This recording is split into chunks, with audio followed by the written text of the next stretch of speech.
माझा नाश्ता झाला आणि मग मी भाजीच्या तयारीसाठी ही चण्याची डाळ भिजू घातली. अंघोळीला गेली, अंघोळ करून आली आणि देवपूजा करून घेतली आणि मग ना गॅसवर कुकर लावून घेतला डाळ भाताचा, कारण डाळ भाताशिवाय तर होतच नाही.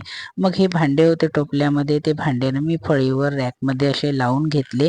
गॅसचा ओटा स्वच्छ असा पुसून घेतला आणि मग ना कणिक भिजवायला घेतली. थोडीशी कणिक आधी भिजवली तर ती छान मुरते.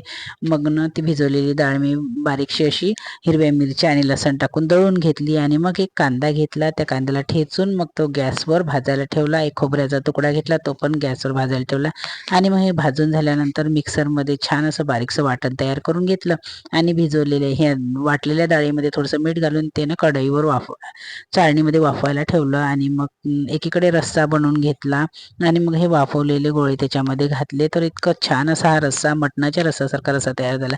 तर मंडळी, माझा ब्लॉग तुम्हाला कसा वाटला ते लाईक, शेअर आणि सबस्क्राईब करायला विसरू नका. धन्यवाद.